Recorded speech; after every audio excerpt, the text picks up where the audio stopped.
Supercar dan hypercar hari ini lebih banyak fokus dan bersaing pada tahta, siapa yang punya power paling besar, siapa yang punya top speed paling tinggi, dan bahkan siapa yang paling rare, paling limited, dan paling eksklusif. Walaupun mereka tetap punya satu tujuan, satu goal, dan objektif yang sama untuk menciptakan sebuah sports car terbaik yang tapi kadang headline-nya justru jadi cuma sebatas angka-angkanya aja. Sampai kemudian muncullah Porsche.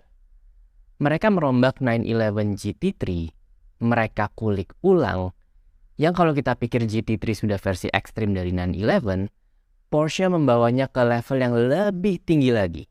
Jadi versi radikal, udah bukan ekstrim lagi.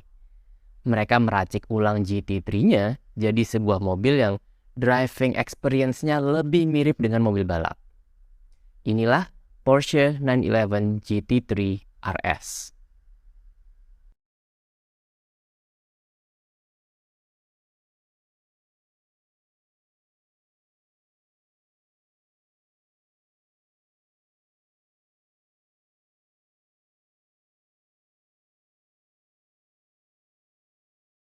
Secara spesifikasi keseluruhan, GT3 RS memang punya karakter yang ekstrim, hardcore.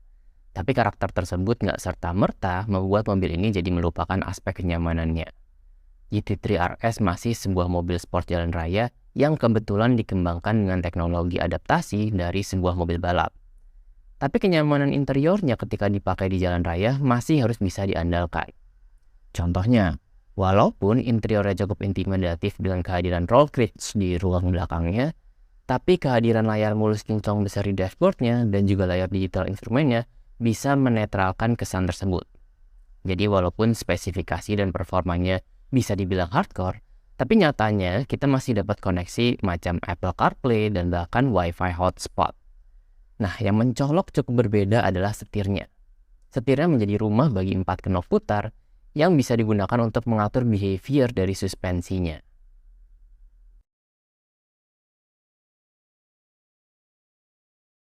Dengan karakternya yang ekstrim, hardcore, track focus, mungkin kalian akan mengira kalau GT3 RS punya mesin yang di luar nalar gitu ya. Punya tenaga misalkan 800-900 horsepower. Ternyata kenyataannya enggak. Secara angka nggak ada yang spesial dengan mesinnya GT3 RS. Mesinnya masih pakai mesin yang sama dengan GT3, ukurannya masih 4000 cc, inline 6, naturally aspirated. Bahkan secara angka total outputnya, mesinnya GT3 RS itu cuma menghasilkan tenaga 518 horsepower. Itu artinya cuma naik sebanyak 15 horsepower dari pemilik mesin aslinya, si GT3. Dan bahkan cuma naik 5 horsepower dari GT3 RS generasi sebelumnya. Akselerasi 0-100 km per jamnya juga cuma mencatat waktu 3,2 detik. Ini jauh lebih pelan dari 911 Turbo S kalau nggak salah ya, yang bisa mencatat waktu sekitar 2 detikan. Bahkan top speednya GT3 RS cuma 296 km per jam, dibandingkan dengan GT3 yang bisa tembus top speed hampir 320 km per jam. Memang sekilas nggak terlalu spesial ya, tapi kita harus apresiasi keputusan ini, terutama ketika kita berada di zaman di mana semakin banyak mobil yang mencangkokkan turbo dan motor listrik untuk menghasilkan power dan torsi yang setinggi langit. Porsche justru lebih fokus untuk improve di aspek lainnya, untuk membangun mobil yang lebih menyenangkan dan menantang untuk para pengendaranya. Mereka memanfaatkan aerodinamika untuk membangun sebuah mobil road car rasa race car.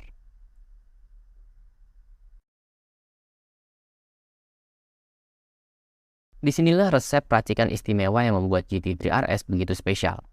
Objektif dari GT3 RS adalah memberikan sensasi mobil yang track focus yang bisa memberikan pengalaman mobil balap pada pengendaranya.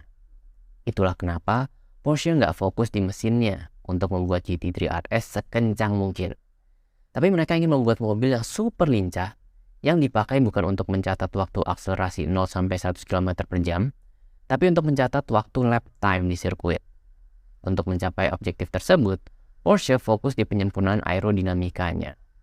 Pertama, fitur yang paling mencolok di bagian bonet depannya.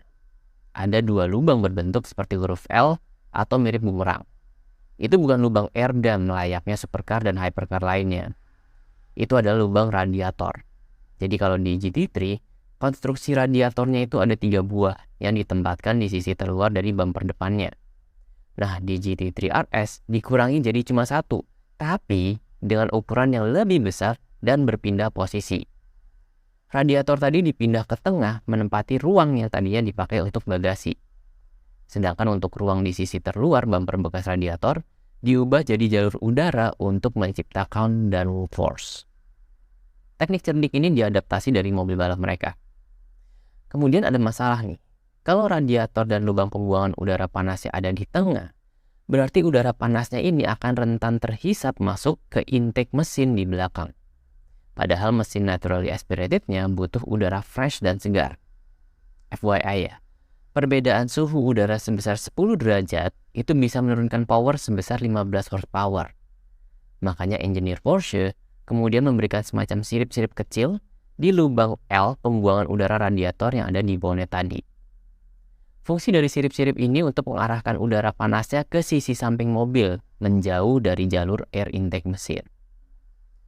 Kedua, selain lubang radiator di bagian bonetnya, tadi saya sudah sempat singgung soal jalur udara di bumper depan.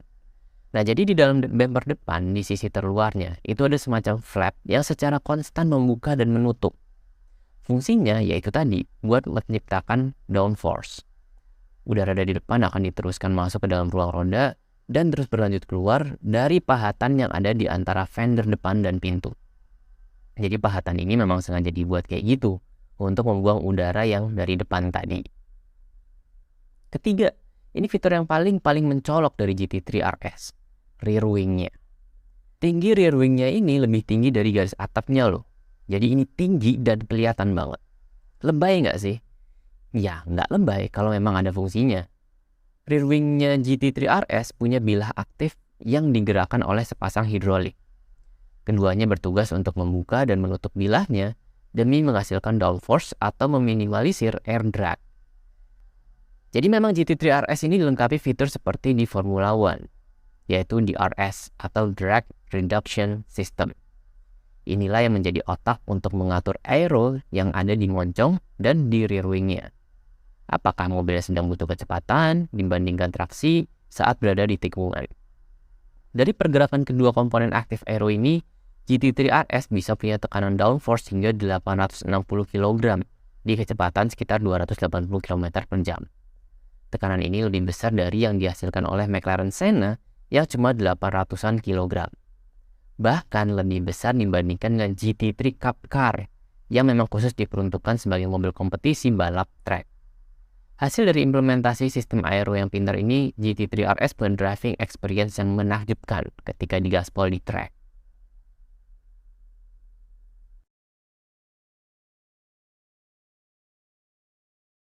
Percaya diri. Itulah perasaan yang diberikan GT3 RS untuk pengendaranya ketika memacunya di berbagai tikungan sirkuit. Downforce yang dihasilkan oleh racikan aeronya bikin GT3 RS jadi sangat lengket ke aspal. Belum lagi ditambah dengan fitur adjustment suspensi yang bisa dilakukan secara real time via knop putar yang tersedia di setirnya.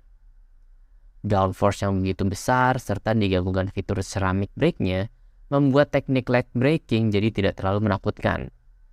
Ketika pengendara yang memacu GT3 RS di track, seperti membawa kembali seekor singa ke habitatnya. Agresif dan siap menaklukkan setiap tikungan yang ada. Nah, itulah sebuah supercar track focus hasil karya dari Porsche. Sebuah mobil yang ditawarkan dengan harga selevel supercar, tapi dilengkapi dengan racikan aerodinamika ala hypercar dan menawarkan experience dan sensasi macam menyetir sebuah race car. Untuk membawa pulang GT3 RS, kalian perlu mempersiapkan dana sebanyak 225 ribuan dolar. Ya, kalau dikonversi ke rupiah jadi sekitar 3,3 miliaran lah. Tapi dengan catatan itu belum termasuk opsi macam ceramic brake, terus Weissach pack yang akan mengurangi bobot mobil sebanyak 15 kg. Kalau ditotal dengan tambahan opsi, harganya jadi 300 ribuan dolar. Atau sekitar 4,5 miliaran lah. Itu pun kalau beneran masuk ya coba dikali 3-5 kali lipat mungkin ya. Nah, kalau kalian punya uang sebanyak itu, apakah kalian akan ambil GT3 RS? Atau kalian punya pilihan lain? Coba share pendapat kalian di kolom komentar ya. Oke, terima kasih udah menonton video ini sampai habis. Sampai ketemu lagi di video monolog berikutnya.